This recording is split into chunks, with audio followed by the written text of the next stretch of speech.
이 아침 하나님께서 주시는 말씀은 시편 2편 1절에서 12절 말씀 한 절씩 교독하겠습니다.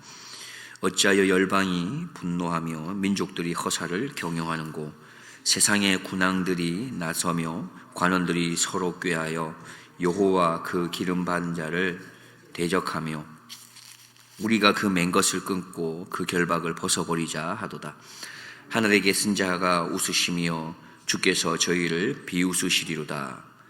그때에 분을 바라며 진노하사 저희를 놀래어 이르시기를 내가 나의 왕을 내 거룩한 산 시온에 세웠다 하시리로다. 내가 영을 전하노라. 여호와께서 내게 이르시되 너는 내 아들이라. 오늘날 내가 너를 낳았도다. 내게 구하라.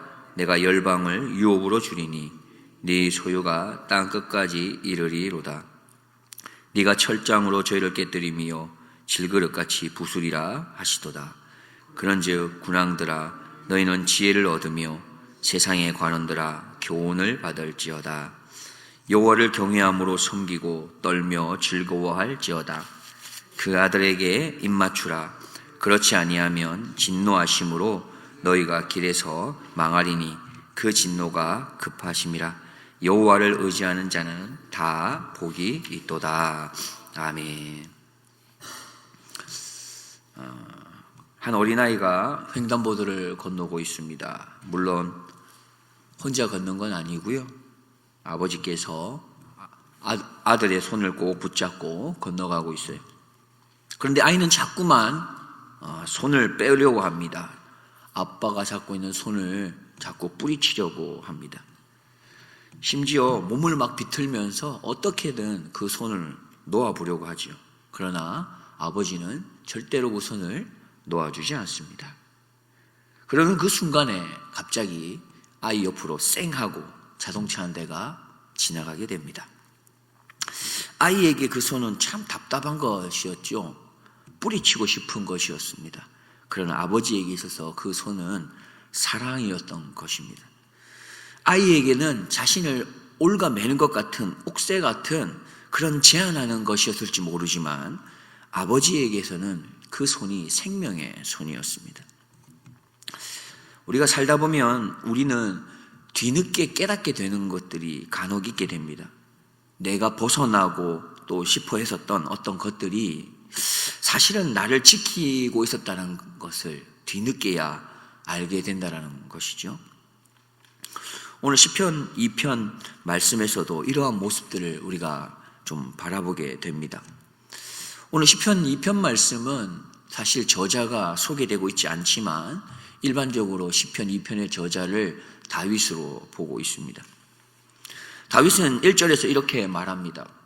어찌하여 열방이 분노하며 민족들이 허사를 경영하는고.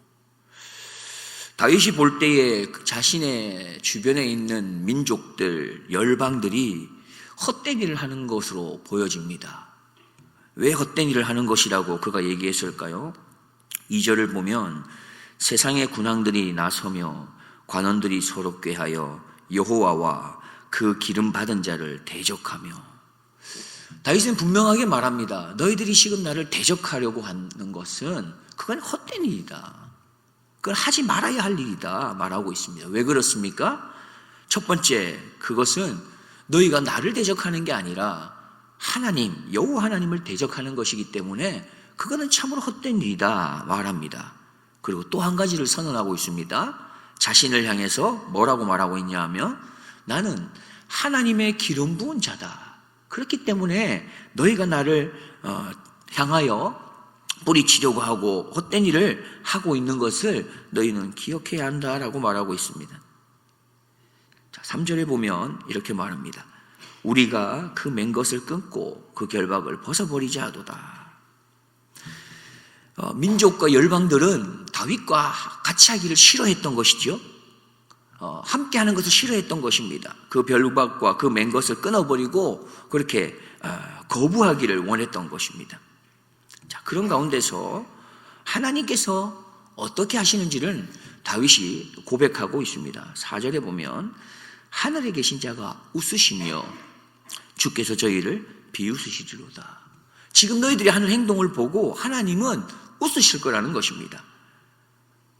5절에 그때의 분을 바라며 진노하사 저희를 놀래어 이르시기를. 하나님께서는 너희들이 한 행동을 보면서 너무 어리석어서 웃음은 밖에 지을 것이 없다. 심지어 하나님이 그런 것들로 인하여 분을 바라실 수도 있겠다라고 표현하고 있습니다.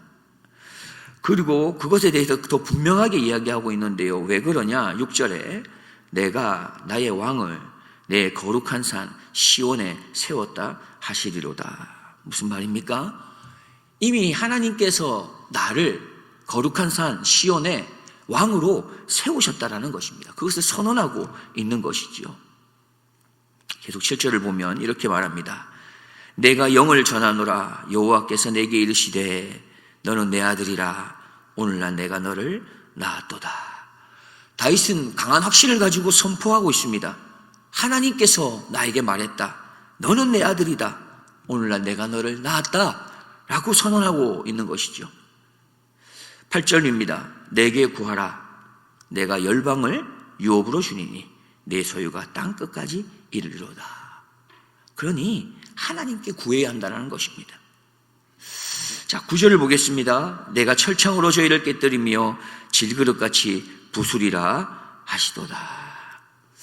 하나님께서는 열방을 향해서 너희들이 자꾸만 나를 대적한다면 하나님께서 너희를 깨뜨리고 부수어버릴 것이다 말하고 있는 것입니다. 그런데 그 이후에 10절이야 12절을 보면 뭐라고 말합니까?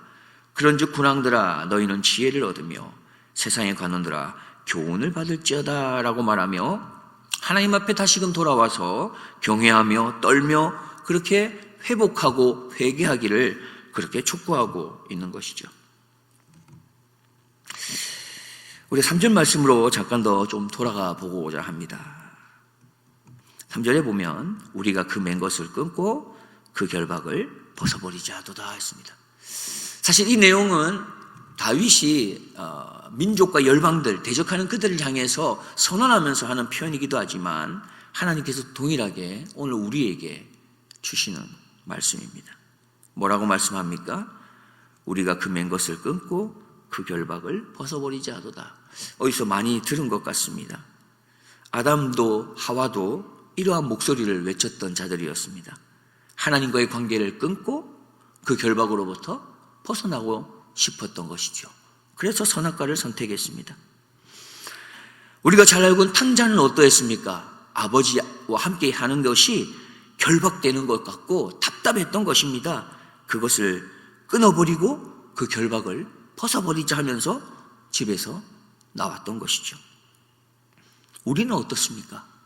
우리의 삶 속에도 이러한 목소리들이 자리 잡고 있지는 않습니까? 우리는 하나님을 믿는다 말하지만 여전히 하나님의 간섭에서는 좀 벗어나고 싶은 것 같습니다. 말씀을 듣는 것까지는 좋아요. 그런데 순종하기는 조금 어려워하는 것 같습니다. 은혜를 받고는 싶지만 하나님의 다스림, 완전한 통치, 이것으로부터는 조금 멀어지고 싶어하는 것 같습니다. 하나님 나라를 향한 구원은 원하지만 내 삶의 모든 통치, 그 주권만큼은 다 내어드리는 것에 좀 불편해하는 것 같습니다. 그렇게 우리는 끊임없이 하나님의 손을 뿌리치려고 합니다. 하나님의 말씀을 때로는 결박하는 거라고 생각하지요. 하나님의 명령을 나를 제한하는 것으로 여깁니다. 하나님의 통치를, 나의 자유를 빼앗는 것으로 생각하기도 합니다. 그러나 우리는 이러한 우리들의 마음의 번민 가운데 분명하게 질문할 수 있어야 합니다. 정말로 하나님의 통치가 나를 결박하는 것인가? 아니면 그 하나님의 통치가 나의 보호인가? 나의 울타리인가? 나의 생명의 끈인가? 라는 것을 분명하게 다시 물어야 하는 것이죠. 그렇습니다. 아이들은 종종 부모의 손을 놓으려고 하지만 그렇게 손을 잡고 있는 것이 답답하기 때문에 뿌리치려 하지만 부모는 알고 있지 않습니까? 그 손을 놓는 순간에 얼마나 위험하게 되는지를 말입니다. 아이는 결박이라 말하지만 부모는 보호라고 말하는 것처럼 우리와 하나님의 관계도 그와 같은 것이죠. 우리는 결박이라 생각하지만 하나님은 그것이 너를 향한 생명이다 말씀하시는 것입니다. 4절 말씀을 우리가 읽었습니다만 하나님께서 하늘에 계신 자가 웃으시며 주께서 저희를 비웃으시리로다 말씀하신 것이죠. 우리가 하나님으로부터 그 결박으로부터 벗어나려고 하는 것은 참 하나님 보실 때 우스운 일이라는 것입니다. 어른들이 부모가 자녀가 하는 행동에 어처구니 없는 행동을 보면 그냥 웃음을 짓잖아요. 그러면서 허락해 주나요? 허락해 주지 않습니다. 왜요? 너무 위험하기 때문에. 마찬가지입니다. 하나님이 우리를 보고 참 너희들이 어떻게 이렇게 어리석으냐 라고 말하는 것입니다. 마틴 루터는 말합니다. 죄인은 하나님으로부터 떨어지려고 하고 내 삶에서 하나님을 제거하려 하지만 결국 자기 자신을 파괴하는 것이다 라고 말합니다. 실제로 하나님을 떠난 자유는 자유가 아닌 것이죠. 그것은 또 다른 노예의 상태에 들어가는 것을 말합니다. 우리가 잘 알고 있는 것처럼 무엇인가 이렇게 중독되는 것, 이것이 때로는 자유를 주는 듯 하지만 그것은 오히려 결박을 가져오지 않습니까? 탐욕이라고 하는 것은 행복을 약속하는 것 같지만 공허함을 주는 것이고, 교만은 내가 높아지는 것 같아 보이지만 결국 무너짐을 가져오는 것입니다. 하나님께서는 말씀하십니다. 내가 나의 왕을 내 거룩한 산 시온에 세웠다. 하나님은 이미 예수 그리스도를 우리에게 왕으로 세워주셨다고 선언하고 계십니다. 그러나 우리들의 모습들은 계속해서 그것을 뿌리치려 하고 조금 더 거리를 두려고 하고 때로는 내 이 주권을 포기하지 못하는 우리의 모습이 참 많다라는 것이죠. 계속해서 우리가 하나님을 거부하게 된다면 엄하게 꾸짖는 말씀을 합니다. 9절에 내가 철장으로 저희를 깨뜨리며 질그릇같이 부수리라 하시도다. 하나님과 관계가 끊어진다는 것은 결국 이러한 어려움을 초래하게 되는 것일 겁니다. 그런데 참 감사한 것은 다윗도 이방 나라를 향해서 이렇게 질책하는 것으로 끝나지 않았다는 것이죠. 9절에서 오늘 말씀이 끝나지 않았다는 것입니다.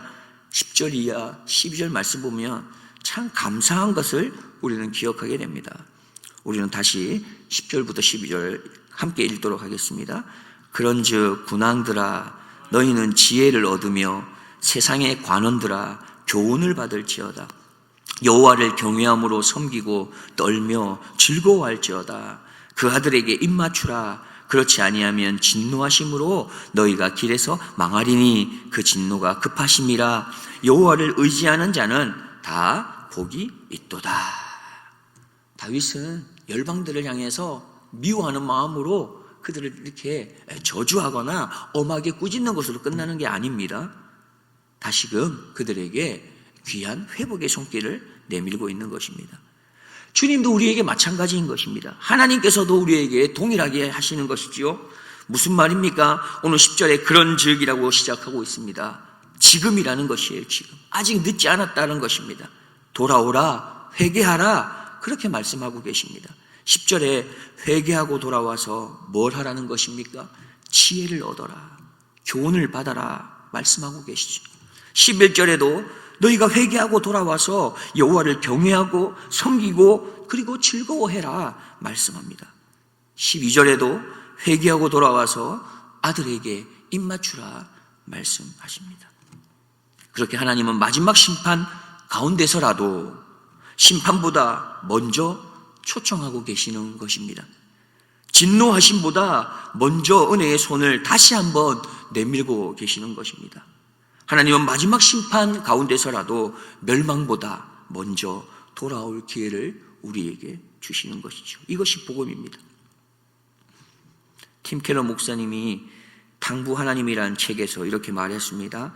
죄란 단순히 나쁜 일을 하는 것이 아니라 하나님 없어도 행복할 수 있다고 생각하는 것이다. 시편 2편은 바로 그러한 죄인을 향해서 마지막 초청장입니다. 하나님이 말씀하십니다. 네가 나를 거부했지 않냐? 그래도 괜찮아. 지금 돌아오기만 하면 돼.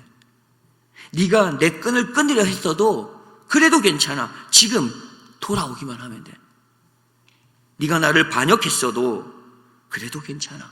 지금 이 순간 돌아오기만 해. 아들에게 입 맞추라. 그리고 그에게 피하기만 하면 되는 거야 라고 말씀하십니다.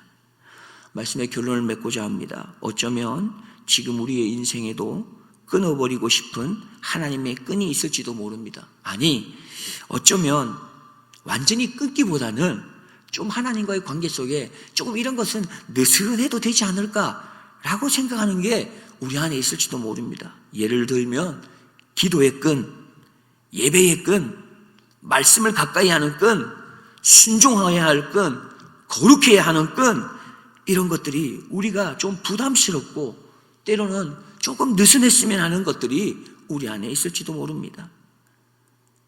그러나 오늘 시편 2편은 우리에게 묻습니다. 그런데 그렇게 느슨해지는 거, 끊어내는 것이 정말 나에게 유익한 것인가라는, 정말 그 끈이 나를 결박하고 있는 것인가, 아니면 나를 살리는 생명의 끈인가를 물어야 한다 말합니다. 탕자는 아버지 집을 떠나며 자유를 얻었다 생각했지만 결국 그는 돼지우리에서 깨닫게 되지 않았습니까? 자신을 묶고 있던 것이 결박이 아니라 사랑이었다는 것을 알았던 것입니다. 자신을 붙들고 있는 게 통제가 아니라 생명이었다는 것을 그때서야 알았던 것이죠. 오늘도 하나님은 우리에게 말씀합니다. 내 품으로 돌아와. 내 통치 안에 머물러. 그리고 아들에게 입 맞추고 예수 그리스도 그분에게 피해라고 오늘도 말씀합니다. 그리고 시편은 마지막으로 선언하는데요. 그에게 피하는 모든 사람은 다 복이 있도다. 그의 통치 안에 거하기로 결정하는 사람들은 다 복이 있다 말씀합니다. 사랑하는 성도 여러분, 참된 자유는 하나님에게서 도망하는 데 있는 것이 아닙니다. 참된 자유는 왕 대신 예수 그리스도의 통치 안에, 다스림 안에 거하는 데 있는 것입니다. 우리가 결박이라 생각했던 그 손길이 사실은 생명의 끈이었음을 깨닫는 은혜가 있기를 소망합니다. 그리고 그 끈을 더욱 굳세게 붙들고 그렇게 복된 성도의 삶을 살아낼 수 있는 우리 모두가 되길 주의 이름으로 축원합니다. 기도하겠습니다. 사랑의 하나님 아버지, 우리는 종종 하나님의 말씀을 결박으로 여기고 하나님의 다스림을 부담으로 여기며 살아왔던 것을 회개합니다. 우리 안에 있는 이 죄성은 끊임없이 하나님의 손을 뿌리치고 우리의 마음대로 살아가는 것이 자유라고 착각하고 있습니다. 우리를 불쌍히 여겨 주옵소서. 하나님, 그러나 오늘 말씀을 통해 깨닫게 하시니 감사합니다. 우리를 붙들고 계신 하나님의 손길은 결박이 아니라 생명의 끈이고 간섭이 아니라 사랑이었으며 제한이 아니라 보호였음을 고백합니다. 왕 대신 예수 그리스도를 더욱 사랑하게 하시고 그분의 다스림 안에서 참된 자유를 누리게 하옵소서. 우리의 참된 길이요 진리요 생명이신 예수 그리스도의 이름으로 기도드리옵나이다.